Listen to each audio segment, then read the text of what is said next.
জান্নাত হাজির করবে যখন, খুশি মনে ভুলবে তখন। জান্নাত হাজির করবে যখন, খুশি মনে ভুলবে তখন। রহমান নামটি তোমার প্রভু, রহমান নামটি তোমার প্রভু, জাহান্নামে দিও না আমায় বলতে দাও। জুবান বন্ধ কইরো না আমায় বলতে দাও, মুখ বন্ধ কইরো না।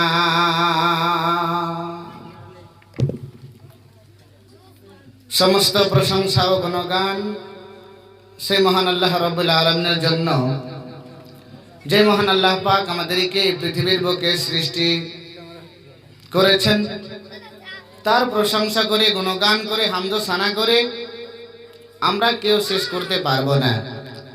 তাই মহানবী সাল্লাল্লাহু আলাইহি ওয়াসাল্লাম, একসঙ্গে বলেন সাল্লাল্লাহু আলাইহি ওয়াসাল্লাম।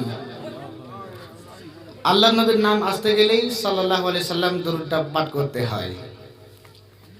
আমাদেরকে যা শিখিয়ে দিয়েছেন তার দ্বারা আমরা তার প্রশংসা করি। সকলে একসঙ্গে জোরে সোরে বলেন আলহামদুলিল্লাহ।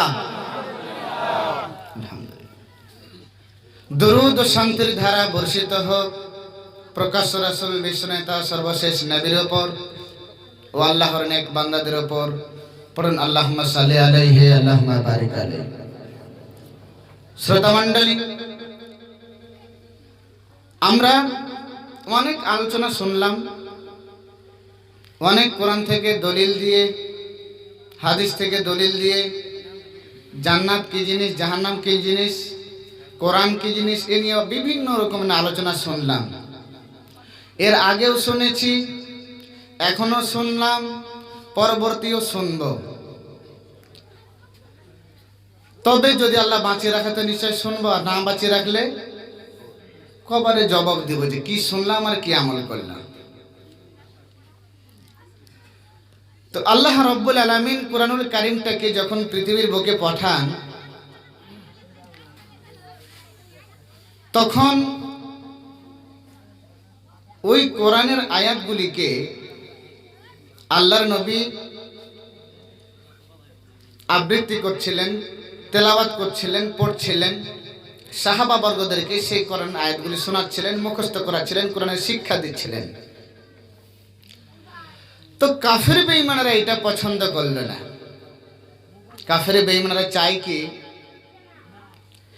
এখানে বাবা দাদার যা ধর্ম রয়েছে, মূর্তি পূজা করা, পুতুল পূজা করা, আসমান পূজা করা, চন্দ্র পূজা করা, সূর্য পূজা করা, আল্লাহ রাব্বুল আলামিন ডাইরেকশন দিচ্ছেন নবী মুহাম্মদ সাল্লাল্লাহু আলাইহি ওয়াসাল্লামকে, হে নবী, লা তাসজুদু লিশ-শামসি ওয়ালা লিল-কামার, তুমি চন্দ্রকে সিজদা করিও না, সূর্যকেও সিজদা করো না। ওয়াসজুদু লিল্লাহ, যদি সিজদা করতে হয় একমাত্র আল্লাহ রাব্বুল আলামিনকে সিজদা করবে। তাছাড়া অন্য কোনো জাতিকে, অন্য কোনো মানুষকে, অন্য কোনো গাছপালা আবিঝাবি কাউকে সিজদা করা যাবে না। এটা শিখালেন কে? আল্লাহ তাআলা। ঠিক ওই কথা শুনে রাসূলুল্লাহ সাল্লাল্লাহু আলাইহি সাল্লাম তাওহীদের ডাক দিতে লাগলো, তাওহীদের কথা বলতে লাগলো, কোরআনের আপ্যায়ন করতে লাগলো, কোরআনের কথা বলতে লাগলো। বলতে বলতে কিছু কিছু কথা মানুষের কাছে জানকারি হয়ে গেছে। আল্লাহ তাআলা বলছেন, কুল ইয়া আইয়ুহান নাসু ইন্নী রাসূলুল্লাহি ইলাইকুম জামিআ। আল্লাহ রাব্বুল আলামিন শিক্ষা দিলেন, হে নবী, মানব সম্প্রদায়ের কাছে তুমি কোরআনের বার্তা পৌঁছে দাও, মানব সম্প্রদায়ের কাছে তুমি কোরআনের আয়াত পৌঁছে দাও, মানুষকে কোরআনের আয়াত বুঝিয়ে দাও, আমার হুকুম আহকামগুলি মানুষের কাছে শ্রবণ করিয়ে দাও, জানিয়ে দাও, প্রকাশ করে দাও। কেন? ইন্নী রাসূলুল্লাহি ইলাইকুম জামিআ, তার একমাত্র কারণ হলো আপনি হলেন আল্লাহর কাছ থেকে বেছে নেওয়া, আল্লাহর তরফ হইতে বেছে নেওয়া প্রকৃত রাসূল। সুতরাং আপনার দায়িত্ব মানুষের কাছে কোরআনের আয়াত পৌঁছে দেওয়া।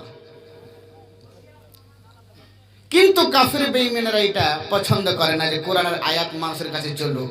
ওরা চায় যে বাবা দাদার ধর্মটাই চলুক। আল্লাহ রাব্বুল আলামিন বলছেন, ইউরিদুনা লিইউতফিউ নূরাল্লাহি বিআফওয়াহিহিম ওয়াল্লাহু মুতিম্মু নূরিহি ওয়ালাউ কারিহাল কাফিরুন। আল্লাহ রাব্বুল আলামিন চায়, কাফির বেঈমানরা চাইছে যে আল্লাহর নূর কোরআন খানাকে ফু দিয়ে দেবে, ফু দিয়ে শেষ করে দেবে। একটা হুঙ্কার দিলেই নাকি কোরআন বুঝে যাবে, কোরআন শেষ হয়ে যাবে, না থাকবে বাঁশ না বাজবে বাঁশরি, কোরআনের আয়াত চলবে না, কোরআনের কোনো বার্তা চলবে না, কোরআন মুহাম্মদ বেঁচে থাকবে না, মুহাম্মদের কোনো ধর্ম চলবে। এ হলো তাদের চক্রান্ত। আল্লাহ রাব্বুল আলামিন বলেন, ওয়ামাকারু ওয়ামাকারাল্লাহ ইন্নাল্লাহা খায়রুম মাকিরিন। হে কাফির বেঈমানরা, তোমরা কি চক্রান্ত করো, তোমরা কি মক্কর করো, তোমাদের ফিকিরি কি হয়? আসলে আমি আল্লাহ রাব্বুল আলামিন যা চক্রান্ত করি, যা মক্কর করি, যা খেলা খেলি, এইটাই হলো সবচাইতে বেশি বেস্ট, ভালো, অতি উত্তম, চমৎকার। সুতরাং আমি আল্লাহর আগে থেকে তোমাদের কোনো রকমের কোনো চক্রান্ত চলবে না। কাফির বেঈমানরা চাইছিল নবীকে মেরে ফেলে দিতে, যাতে মুহাম্মদের কোনো কথাবার্তা না হয়, কোরআনের কোনো আওয়াজ পৃথিবীতে প্রকাশ না হয়, না হওয়ার আগেই শেষ করে ফেলব। যাই হোক, আল্লাহ রাব্বুল আলামিন মুহাম্মদ সাল্লাল্লাহু আলাইহি সাল্লামকে সবার সামনে থেকে বাঁচিয়ে নিলেন। কাফের বেঈমানরা পারতেছে না।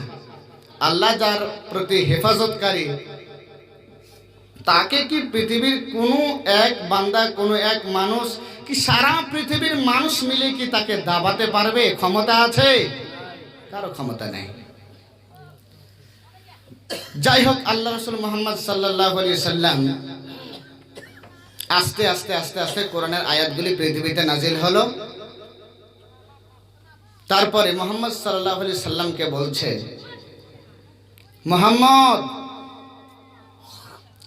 তুমি হয় মক্কাতে থাকো, তুমি থাকতে পাবে, আর না হয় আমাদের এই মক্কার ভূমি থেকে ছেড়ে দূরত্বে চলে যাও।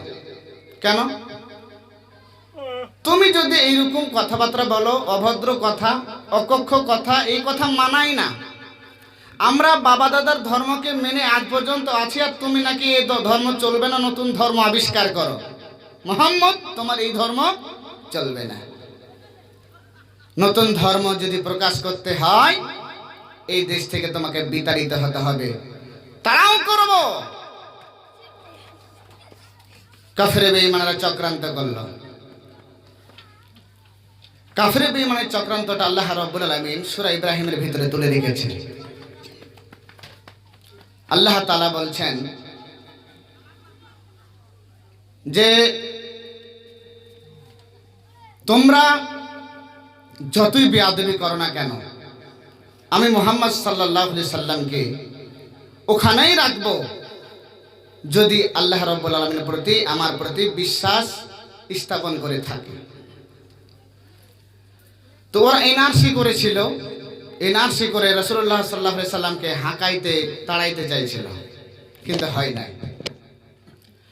আল্লাহর নবীকে বললেন, হে নবী, ও আব্দুল্লাহর বেটা মুহাম্মদ, তুমি যদি এই মক্কায় থাকতে চাও, এখানে যদি তোমাকে অবস্থান করতে হয়, তুমি যদি এখানে থাকতে চাও, তাহলে বাবা দাদার ধর্মের প্রতি তোমাকে থাকতে হবে। ফি মিল্লাতে না, মিল্লাতের পথে থাকতে হবে, বাবা দাদার ধর্মে থাকতে হবে, না হলে আমাদের এই দেশ থেকে মক্কা থেকে তোমাকে বিতাড়িত করব, তাড়িয়ে দেব। এই কথা কিন্তু যখন মোহাম্মদকে বলা হলো, মোহাম্মদ কোনো ভয় খাই নাই, আবার বলতেছে, ও মোহাম্মদ, তুমি যদি এই মক্কার জমিনে থাকতে চাও তুমি থাকো, কোনো অসুবিধা নাই, কিন্তু কোরআন বলতে দেওয়া হবে না। তোমাকে এখানকার আমরা বাসিন্দা বানিয়ে নেব, তোমাকে এখানকার শুধু বাসিন্দা বানাবো না, তোমাকে এখানকার একজন বড় ধরনের বাদশা আমরা তৈরি করব, শুধু বাদশা বানিয়ে ছাড়বো না, বরং তোমাকে আমি এমন একটা সুন্দর রমণী সঙ্গে তোমার বিয়ে দিয়ে দেব, যা মক্কার অন্য কোনো জায়গায় নাই, বাইরে কোনো রাষ্ট্রে পাওয়া যাবে না। একটা ধনী ঘরের ধনী সুন্দর রমণী মেয়ের সঙ্গে তোমার বিয়ে দিয়ে দেব। আমাদের যত ধন সম্পদ আছে সব তোমাকে দিয়ে দেব মুহাম্মদ, কিন্তু তুমি ইসলাম প্রচার করতে পারবে না, কোরআনের কথা বলতে পারবে না, তোমাকে তাওহীদ বলতে হবে না, তোমাকে ফি মিল্লাতে না, তোমার বাবা দাদার ধর্মের উপরে, মিল্লাতের উপরে তোমায় থাকতে হবে। আল্লাহ রাসূল মুহাম্মদ সাল্লাল্লাহু আলাইহি সাল্লাম এলান করে দিলেন, ও উতবা সাইবা কাফের বেঈমানরা চেলা চমন্ডরা, তোমরা কান উড়ায় শুনে নাও। আমার এক হাতে যদি সূর্য আবার অন্য হাতে যদি চন্দ্র এনে দেওয়া হয়, তারপরেও যে মাবুদের মেহেরবানির প্রতি ইমান এনেছি, ওই ইমানের প্রতি এমন অটল থাকবো, যে মাবুদের প্রতি আমি অটল আছি তার প্রতি এমন ইমান এনেছি, এমন ইমান এনেছি যে আমাকে ওই ইমান থেকে এক চুল পরিমাণ দূরে সরাতে পারবে না। নারে